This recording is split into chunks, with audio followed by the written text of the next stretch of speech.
Hello everyone, welcome back again to my YouTube channel. My name is Kevin Sally. Pada YouTube channel ini, teman-teman akan menemukan informasi menarik seputar cryptocurrency. So, if you do like cryptocurrency, make sure to subscribe this channel. Teman-teman, welcome back. Di video update kali ini kita akan membahas satu koin FTM atau Phantom. Sebenarnya ini kita udah pernah bahas di beberapa waktu lalu, dan kalau teman-teman perhatikan, sebenarnya kondisi pada saat FTM saat ini itu meresponi reversal pattern yang pada saat itu kita sempat bahas, teman-teman ya. Waktu lalu kita sempat bahas seputar FTM itu pada kisaran 13 hari lalu, dan sebetulnya waktu itu kita spotted adanya head and shoulders pattern, dan kita sempat discuss juga gimana situasi. By the way, muka saya jelek juga ya teman-teman ya. Kita sempat bahas situasinya gimana kalau misalnya dia invalidation ya. Jadi ada beberapa hal yang mungkin bisa menginvalid pergerakan head and shoulders ini kalau hanya jika dia berhasil breakout pada range dan sideways-nya, which means ini sebenarnya berada pada di kisaran area ini, teman-teman ya.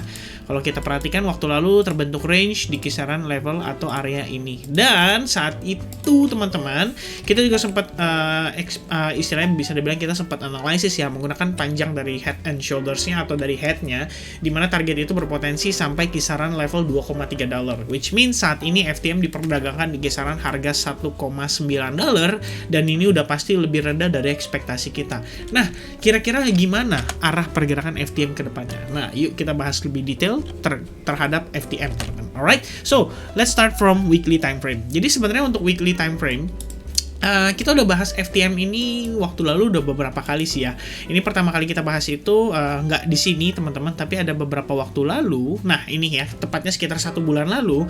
Di sini sebenarnya kita spotted memang terbentuknya atau ada yang namanya bearish divergence ya. Itu terjadi pada RSI-nya, dan ini pada time frame weekly. Jadi memang sebenarnya kalau kita lihat dari RSI sendiri itu menunjukkan kita itu sebetulnya sudah memasuki area overbought-nya dia ya. Kalau teman-teman perhatikan, emang sih FTM ini kalau saya bisa bilang sih dia nggak sopan ya naiknya, teman-teman. Kalian bisa lihat ya, dia naik sangat impulsif, bahkan dia nggak respect sama sekali dengan si Bitcoin ya. Jadi waktu lalu Bitcoin terkoreksi, FTM tuh turun memang, tapi dia cuma turun sebatas sampai $1,39, dan di compare dengan penguatannya, ini dia cuma turun itu ya masih oke lah ya. Kalau kalian lihat ini so far penguatannya itu sekitar 185.000%, teman-teman. Ini crazy banget sih. Nah, kalau kita lihat koreksinya sendiri pada kala itu, ini koreksinya paling ya sebenarnya udah lumayan sih, sekitar 66%, teman-teman ya. Tapi kalau kita lihat dari seluruh penguatannya, sebenarnya nggak ada apa-apanya compare dengan Bitcoin, teman-teman. Kalau kalian lihat koreksi Bitcoin ya juga sama sih, belum ada apa-apanya. Tapi kalau kita lihat teman-teman, ini koreksi Bitcoin cukup deep atau cukup shallow. Sementara untuk si FTM itu sebenarnya dia belum benar-benar deep secara correctionnya. Dan saya yakini teman-teman, dimana pada saat itu kita sempat bahas juga ya di FTM ini. Saya ingat banget awal-awal kita sempat bahas ya terkait dengan potensi skenario yang kita bisa lihat terhadap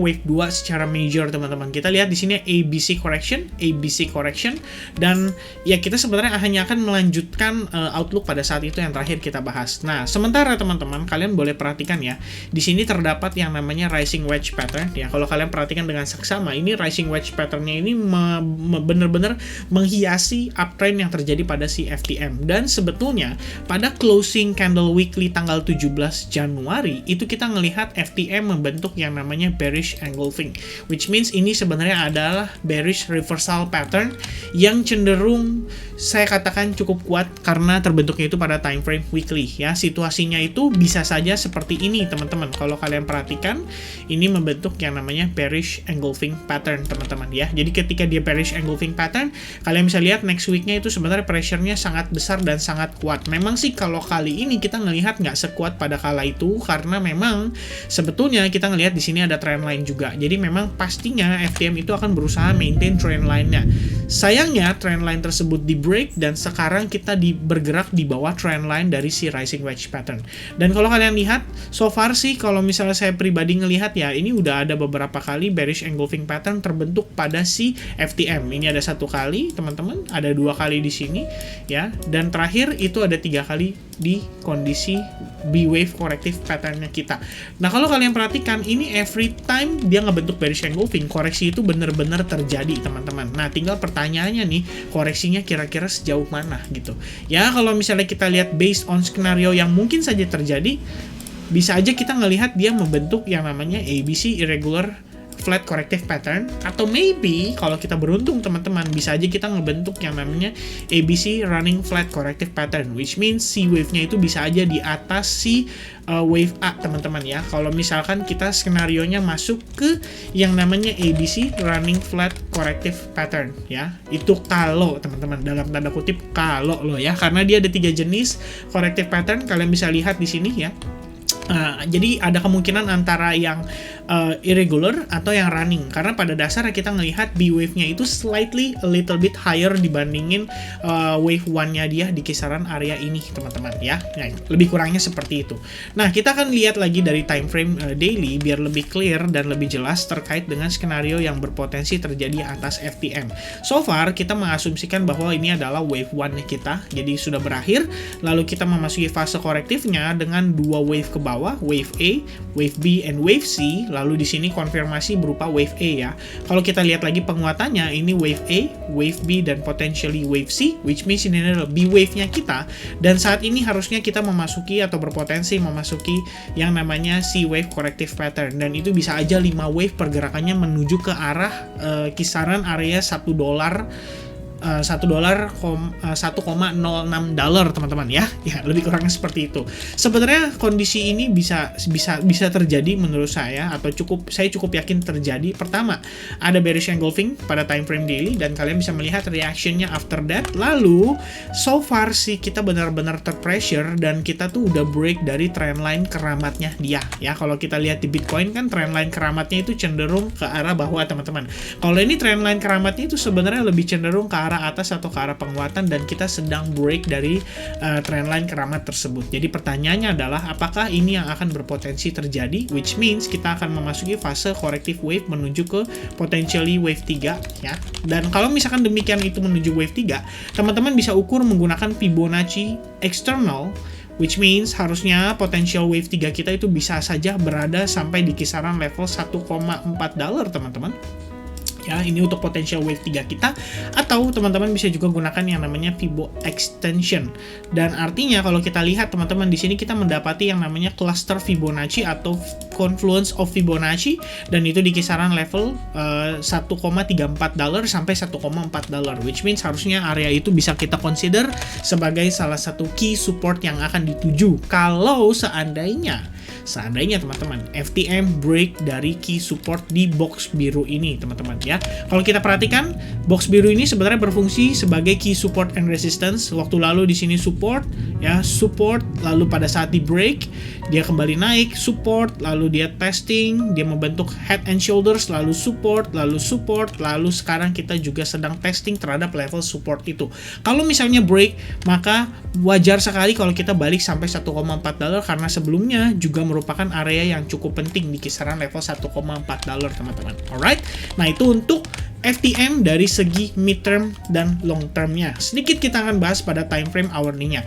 Ini terakhir yang kita bahas teman-teman di video terakhir kita ya, waktu kita ngelihat dia membentuk yang namanya potensi si head and shoulders pattern teman-teman. Dan dimana memang kita yakini ini adalah pattern yang bisa mengubah ya, yang bisa mengubah situasi daripada si FTM berubah menjadi bearish teman-teman. Dan saat itu kita memang analisis menggunakan panjang dari head-nya menuju ke neckline-nya, dan kita dapati dia bisa testing sampai kisaran level $2,1 yang ternyata terextend sampai kisaran level $1,7 ya. Balik lagi, technical analysis bukanlah alat atau tools untuk kita memprediksi atau menjadi cenayang teman-teman ya.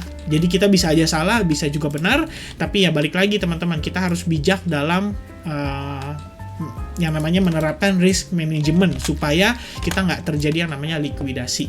Nah, kalau situasi saat ini sebenarnya kita bisa consider kita bergerak di dalam potential descending triangle pattern, dimana semakin lama kita ngelihat kita semakin turun, dan harusnya nih karena kita sudah mendekati area atau batas dia punya apex ya daripada si descending triangle, soon or later kita bisa ngelihat dia make a decision. Dan kalau seandainya yang terjadi adalah break atas si ascending triangle ini, maka kita bisa ngelihat dia testing sampai bahkan ke level 1,272 dolar teman-teman. Yang manakala tadi di time frame daily kita lihat dia potensi maksimalnya mungkin sampai kisaran ya lebih kurang 1,4 dolar ya, karena ini merupakan Fibonacci 1618 dari time frame daily.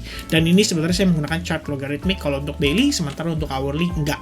Karena kalau saya menggunakan chart logarithmic ada kemungkinan yes, sesuai dengan perkiraan saya kita cuma sampai kisaran 1,4 dolar teman-teman ya.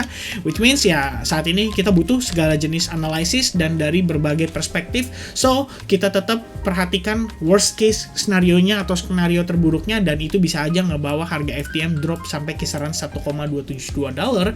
Basically karena kita di sini membentuk yang namanya descending triangle pattern. Dan pertanyaan berikutnya adalah, apakah descending triangle pattern ini bisa saja bergerak atau break ke arah atas? Tentu saja bisa teman-teman. Jadi descending triangle pattern itu sebenarnya memiliki karakteristik yang lebih condong ke arah bearish, dimana kalau nggak salah berdasarkan dia punya statistik itu sekitar 58-63% condong ke arah bearish. Karena sebenarnya kalian bisa menilai bahwa setiap kali descending triangle terbentuk, sebetulnya buyers slow but sure itu mulai kehilangan buying momentumnya teman-teman. Jadi dia mulai nggak kuat ya, setiap kali di buy itu tambah lama tambah rendah, tambah lama tambah rendah. Jadi dia terbentuknya itu lebih ke arah lower high teman-teman. Tapi untuk low-nya sendiri itu makin lama tetap di area yang sama ya. Artinya buyers itu berusaha untuk membuat harga menguat, tapi dia selalu kehilangan momentum dan tambah lama itu tambah melemah teman-teman.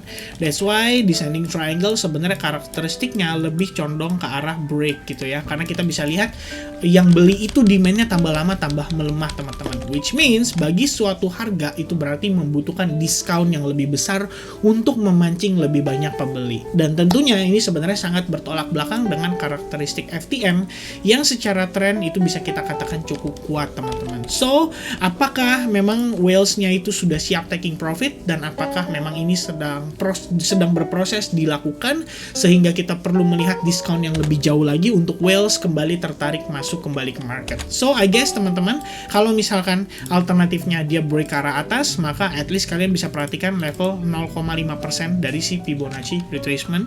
Dan kalian juga bisa tambahkan sebenarnya iya benar ya 0,5% ya, itu harusnya menjadi potensi testing levelnya dia. Jadi sebelum kita bisa ngelihat dia kembali bullish, at least kita bakal ngelihat dia yang namanya membentuk transisi dulu ya, before dia bisa kembali bullish teman-teman. So I guess teman-teman that's it informasi yang bisa saya sampaikan. Jadi apakah kita akan menuju ke wave 3 ya, mudah-mudahan tentunya harapannya adalah nggak perlu ya, karena saya cukup yakin teman-teman banyak yang nge-hold FTM dan mungkin saja ada beberapa yang belum consider untuk taking profit. Makanya waktu lalu saya sempat bilang ya teman-teman, ingat prinsip whales, harga semakin tinggi bukan berarti mereka beli semakin banyak, melainkan sebaliknya teman-teman. Yang ada adalah mereka mulai taking profit, sehingga suatu ketika nanti teman-teman mereka bisa buyback dengan harga yang lebih murah atau lebih discount. That's the principle of trading by para whales harusnya. Alright, so I guess teman-teman that's it from me. Thank you very much for watching this video. I hope you guys enjoy. Kalau kalian enjoy, make sure kalian leave